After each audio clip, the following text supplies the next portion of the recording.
Hello everybody, Cool Source Stick and Tonai here, and today I'm going to be showing you how to make a crested gecko enclosure because I just cleaned my crested gecko raptor's enclosure.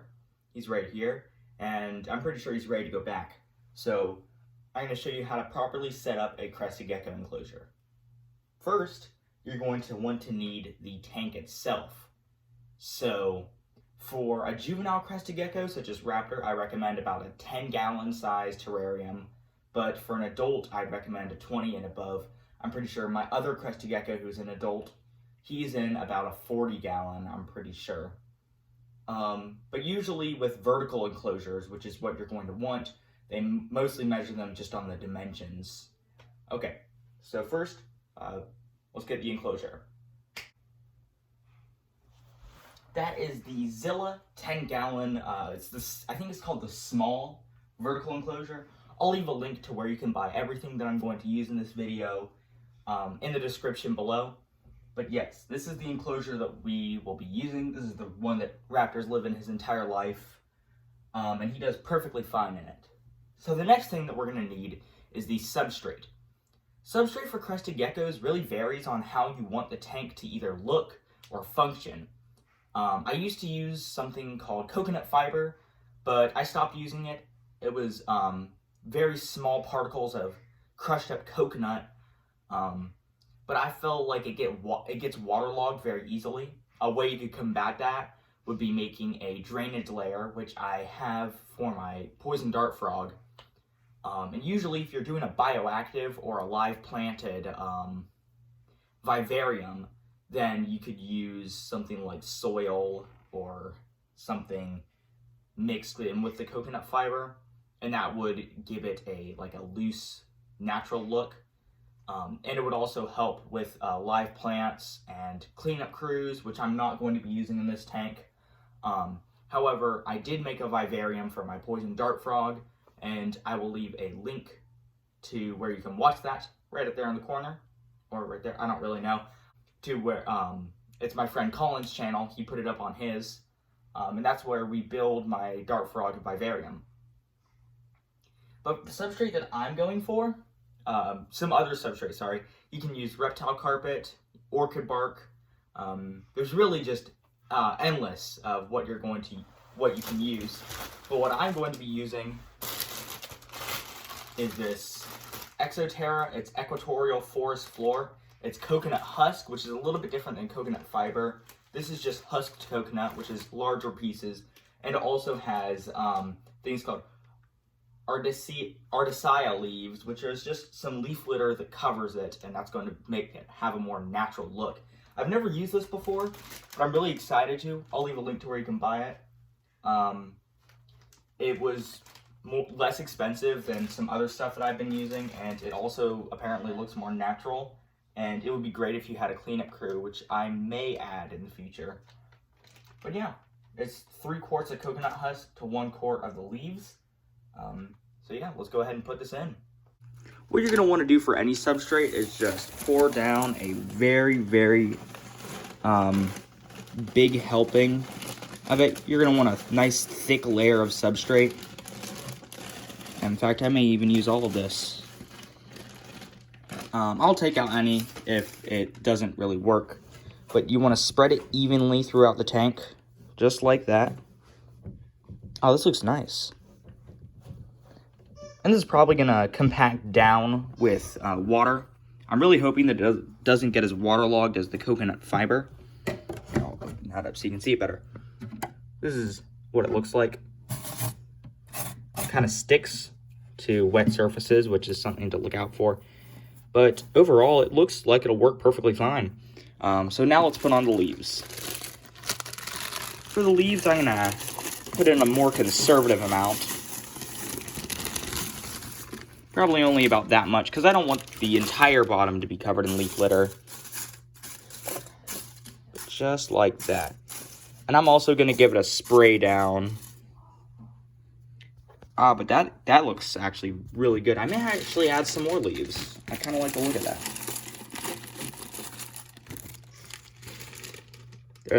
That looks really natural. These guys come from semi-tropical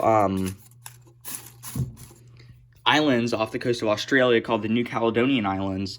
And some of the trees there produce leaves that look a lot like this. Yeah, so, they even have like little like pieces of branches as well. But wow, that looks pretty nice. Now that you have your substrate and your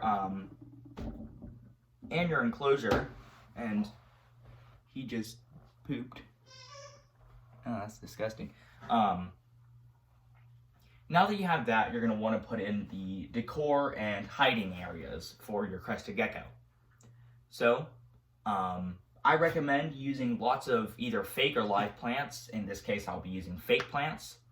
Also, some areas such as cork bark, bamboo, and just different areas for them to climb around, have lots of natural environmental enrichment. Yeah, I always recommend putting some sort of hiding place, whether that be like a coconut, there's like some with like holes drilled in them, or you can use cork rounds, which is what I use in my other crested gecko's tank. But in Raptor's tank, I use bamboo tubes because he really likes bamboo. He likes to hide in it. He will run around it because that's what they do in the wild to evade predators, is that they'll stay on one side, and when the predator comes to look, they'll kind of rotate their body to the other side. But yeah, so let's go ahead and put in the decor. I'm not going to leave any links to the decor that I got, just because it's a very kind of like personalized look. So you can do the way I'm doing it, or you can do it completely different. It doesn't really matter as long as you give the crested gecko ample hiding places and ample places to climb. I always start off with putting the biggest piece in first, which will be this fake plant right here. And I kind of bury it in the substrate a little bit, like that. And then I'll start putting the smaller stuff around it. So the next piece would be this one that sticks to the side. It's another just little plant. I usually put this one up in the corner, just like that. And the trick that you're going for is that you want it to look very crowded, because crested geckos really like tight areas with lots and lots of leaves and areas to hide. So next, I'm going to put in his hiding places, his hiding opportunities, these two big bamboo tubes. Actually, put this one down about right there. And I'll put this one up in the plant, maybe. I don't really know, I'm doing this one-handed. There, I'll put that one up there to give him lots of hiding opportunities and areas to climb. Just like that. And the final piece is another piece of bamboo. I usually put this one pretty high up, and going, I stick it directly across. I actually made this. I cut a piece of bamboo. I probably need to replace it soon, but it allows him to walk from one side of the tank to the other. And I usually put his feeding ledge right here, which is actually what we're going to put in next. The feeding opportunities. So usually you just want to put it vertically, like you want to put it off the ground, because crested geckos rarely, if ever, go on the ground. So I'd recommend putting it like up. So I always use the Pangea feeding ledge, and I use Pangea feeding cups. I'll leave a link to their site in the description. In fact, you can get a lot of stuff from their website, just about probably everything that I'm using, including the gecko itself. They breed their own reptiles, so they have some really nice geckos in stock. But yeah, let's go ahead and put on the feeding ledge. There are two parts to the feeding ledge. One of them goes right there, and the other part sticks on the other side of the tank, and it's a magnet, so it sticks Unfortunately, I cannot do it on camera because I'm only using one hand right now, so I'll skip to where I have it on. And there it is. As you can see, one end, this is the magnet right here, and then there's two metal washers inside this little plastic cap, and it just keeps it secured right on the side. And as you can see, Raptor can easily just crawl up from one of his hiding places across this bamboo and easily eat the food that I put in here. I always recommend putting feeding cups in so you don't always have to take this out and wash it. So you can just take the feeding cup out and throw it away. But yeah, so this is what we have so far. And there's a couple more key components that you need in your crested gecko's enclosure. The next will be the hygrometer and thermometer. This is one of the most important parts of any reptile setup. And it's so you can basically see how much humidity and what the temperature is in the environment that your reptile will be living in, because if a reptile doesn't have its key humidity and temperature met, then it will actually perish. So let's go ahead and put those in. So I put those in. This is just the Zilla analog hygrometer / thermometer, but for the thermometer I actually use the ZoomEd digital thermometer. I always recommend using digital because it's a lot easier to tell what it is. And speaking of humidity and temperature, we are going to spray down this enclosure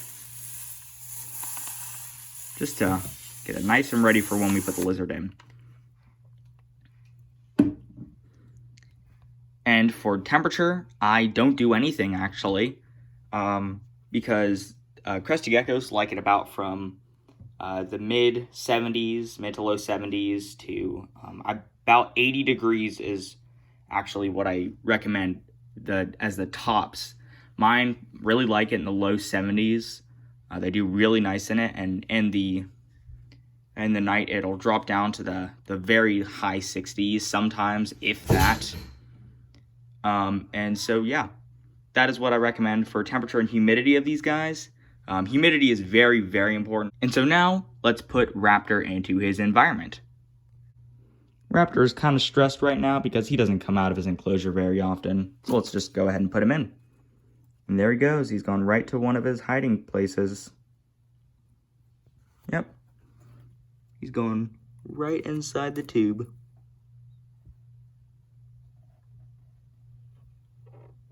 It's right there. And crested geckos are mostly nocturnal, so you're going to see them mostly at night anyway. So if you like this video, don't be afraid to leave a like. And if you're not already, subscribe to the channel, leave a comment. And without further ado, Colesaurus Stick and Sonai, signing out. For any tropical animal. And can you shut up? I'm recording a video. I'm sorry, the shower rod just fell. I don't really care. Also, the bathroom stinks. Again. I'm feeling it's because of you. Kindle.